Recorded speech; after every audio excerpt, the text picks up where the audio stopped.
Actually po talaga nakakasawa na. Sawang-sawa na po tayo, di ba? Sino ba hindi magsasawa? Hindi ka ba sawa? Nakakasawa na. Pare-pareho na lang. Nakakasawa talaga. Di ba? Kaya ang Biblia, kung o-offer ng, hindi ko pwedeng sabing alternatibo. Dahil ang Bible po talaga, ultimate truth. Okay. Kasi, meron po nakalagay sa Ecclesiastes na pare-pareho yung mga nangyari noon, nangyayari ulit ngayon. Di ba? Yung sistema ng daigdig na ito, alam nyo, makinig pong mabuti, importante ito. Ito po ay, very excited siya. Tignan nyo. Di ba? Ayan. So, wait. Very excited. Yung sistema po ng daigdig na ito, pare-parehas lang po. Okay. Walang pinagbago noon at saka ngayon. Ayun. Kaya naman po ang Bible ay meron pong payo. May mga Bibles po kayo. Kunin natin sandali. Basahin natin mga Bible apps and all that. Lahat buksan natin. Atin pong tunghayan itong talatang ito. Ito pong talatang ito ay magbibigay po ng bagong perspektibo sa atin kung paano po natin titingnan ang ating lakad at buhay Kristiyano habang nandito pa tayo sa daigdig. Dahil anytime now, we will be raptured. Totoo po ang rapture. Hindi po ito yung pang-iengganyo. Anong tawag doon? Yung parang nag-hype ka. You are hyping people for something na hindi mangyayari. That's a lie. That's a lie. No? Yung mga ibang tao kasi ayaw nilang marinig ang tungkol dito kasi gusto nila dito nilang sila sa mundo. Kahabag-habag na mga tao. Kahabag-habag. Dahil ang ganda po ng kaharian ng Diyos. Alam niyo po ba ang ilaw doon? Alam niyo ba ang kaliwanagan noon? Doon, ang Diyos mismo, si Jesus mismo. Di ba? Kaya napakaganda. Sabi ng Bible, hindi pa nakita ng tenga, hindi pa nakita ng mata, nakita ng tenga, ano ba yun? Hindi pa nakita ng mata, ni narinig ng tenga. Ang ibibigay ng Diyos sa mga umiibig sa Kanya, ito po yung mga Kristiyano. Ito yung mga naglagak ng tiwala sa Panginoong Hesukristo. Po ang katotohanan diyan at ito po ay hindi po ito kathang isip, hindi fairy tale, no? Hindi siya Disney movie na parang, wow, Marvel movie and all that. You know what? Hindi po ganon. Ito po ay truth. Nandito po sa Bible, the Holy Bible, the Word of the Lord Jesus Christ. Okay? At ang sinabi ko pong nakakasawa kanina ay yung nakakasawa yung sistema. Kahit na sabihin mong, oh, magiging masaya ako pag pumunta ako dito. Ay, ganito. Magiging masaya ako pag ganito. Ay, magiging masaya ako pag ganyan. Pero actually, pag dumarating yung mga bagay, natupad mo na yun, nangyari na, hindi ka pa rin masaya. Hindi ka pa rin masaya. Kasi, meron pong hint dito sa Bible. Ito pong ibibigay kong talatang ito. I hope itandaan po natin to na malamang ito'y alam na alam po ninyo, no? Yan. Nandito po siya sa Romans chapter 12 verse 2. Romans chapter 12 verse 2. Anong sabi sa atin ng Bible? And do not be conformed to this world. O sa Tagalog, huwag kang makiayon sa takbo ng sanlibutan ito. O anong sabi pa? But be transformed by the renewing of your mind. Ito, yung mind natin. Makinig pong mabuti. Ang mind natin, ang isip natin, diyan pumapasok si taning. Kahit Kristiyano ka na, diyan siya, hindi siya papasok. I mean, yan ang binubulungan niya. Yung tenga mo, pag binulong niya sa tenga mo, aakyat dito sa utak mo. Pero dito sa heart natin, kung born again ka na, hindi siya pwedeng pumasok dito eh. Kasi si Jesus na po ang naka-occupy dito. Alam nyo, this is a good news. Kasi nung hindi pa tayo born again, hindi pa tayo Kristiyano, merong void sa puso natin, merong portion ng puso natin na hindi natin alam na parang may kulang, di ba? Parang alam natin na may kulang, Alam natin na may kulang pero hindi natin alam kung ano 'yon.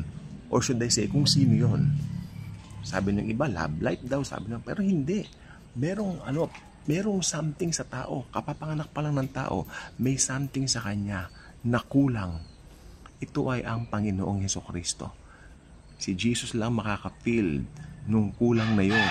Siya lang ang makakapuno nun. Kaya sabi ko, pag born again ka na, pag tumanggap ka na kay Kristo bilang Panginoon at tagapagligtas, dahil naniwala ka dun sa finished work niya sa cross, naniwala ka sa ginawa niya sa cross, si Jesus ay papasok sa puso mo. Kaya yung void na yan sa puso mo dati, nandyan na po siya. At good news, hindi na po siya aalis. Okay? At huwag kayo maniwala sa ibang katuran na umaalis ang Diyos pag nagkakasala ka. No. Si Jesus po nandyan na forever sa puso natin. Pero, si Satanas, bumubulong-bulong pa rin, nasa labas siya eh.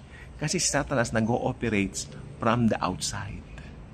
Hindi from the inside. Ngayon si Jesus nasa puso na natin, kaya si Jesus nag-o-operates from the inside to outside. Makinig po mabuti, importante ito. Jesus operates from the inside to the outside. Si Satan nag-o-operates from the outside to inside. Although hindi siya makakapasok, pero inside ng isip lang natin. Makinig po mabuti, inside lang ng isip natin, pero hindi sa puso. Si Jesus lang po dyan. Kaya ang demonyo, nandadaya lang. Diba? Kaya sabi ng Bible, para siyang roaring lion, nagro-roll lang siya. Puro roaring. Pero ang totoo, ala po. Kaya ang gagawin natin sa mind natin, ang sabi ng Bible, ito na, pasok tayo dito. And do not be conformed to this world, but be transformed by the renewing of your mind, that you may prove what is that good and acceptable and perfect will of God. Simple lang, ano? Alam po ba ninyo, ang mundo pong ito, may mga trendings, no? Uso ngayon. Yung mga taong wala kay Kristo, makita po ninyo, yung mga hindi born again, yung mga hindi Kristiyano, talagang gusto nila, lagi silang nasa uso, ganun, pero wala silang kasiyahan, wala silang contentment. Walang contentment ang mga taong wala kay Jesus. Tanging si Jesus lang makapag-fulfill ng void na yan sa puso mo. Kaya, yes, you need Jesus. Kung hindi mo pa tinanggap si Jesus bilang Panginoon at tagapagligtas, tanggapin mo na yung ginawa niya sa krus ng Kalbaryo para sa iyo. Lahat ng biyaya isinabog na ng Diyos Ama sa langit. Isinabog na ng Diyos Ama sa lupa nang namatay ang kanyang bugtong na anak sa krus 2,000 years ago. Di ba? Ibig sabihin, sino man ang lalapit sa Panginoong Yesus, magkakaroon ng buhay na walang hanggan. Okay? Pag buhay na walang hanggan, hindi na po nawawala. May nagtuturo, nawawala ang salvation, panagkasala. It's not true. Very powerful po ang salvation na binigay ni Jesus dahil dugo po ng Diyos ang nabubuo dito. Nung lumang panahon, ang mga offerings ng mga tao sa Diyos ay mga tupa, mga baka, mga kambing, di ba? O sige, Filipino type, kalabaw. Ganyan. At siyempre, joke lang yung kalabaw, walang kalabaw. Siguro mga maya, yung mga ibon, di ba yan? Kasi yung dugo nun, papatayin nila yun, tapos yung dugo nun, mahalaga, i-sprinkle nila yun doon sa Holy of Holies. Ano naman natin gawain ng high priest nung unang panahon? So, napakahirap pong masave nung unang panahon. Pero nung dumating ang Diyos sa lupa, sa buong mundo, nag-iba ang way of salvation. Maniwala ka doon sa Diyos na nagkatawang tao, si Yesu Kristo, na namatay siya sa krus para sa iyo, at ikaw ay maliligtas. Ang liwanag po niyan. Ang Bible po ay napakagandang aklat. So, alam nyo, basahin po natin ang Bible at i-renew na natin ang mind natin sa mga maling kaisipan natin. O saan mo i-renew ang mind mo? Siyempre doon sa mga bagay na alam mong ayaw ng Lord, no? Tapos i-renew mo rin ang mind mo doon sa mga turo o mga teachings ng mga ibang churches na nawawala ang salvation, pag nagkasala ka raw nawawala, tapos ini-include pa rin nila ang law, no? I-renew mo ang mind mo. Grace lang po talaga. Grace, no? So, ito po napakaganda po nito dahil talagang pagbiyaya ang nalaman mo, wala kang ginawa, pinagkaloob sa iyo, libre. Kaya libre mo ring isabog sa mundo. Libre mo ring ibigay sa mundo ang ibinigay ni Hesus Kristo sa atin na grace o biyaya ng kaligtasan. We are saved by grace, not by works, so that no one can boast. I-renew mo ng mind mo sa mga maling kaisipan na sasama mo ang lumay. Sapat na po si Kristo, sapat na po si Jesus. Jesus alone saves. Jesus alone saves. At pag alam po niyo yan, panalo po kayo. Walang katalo-talo ang sinumang na kay Hesus Kristo.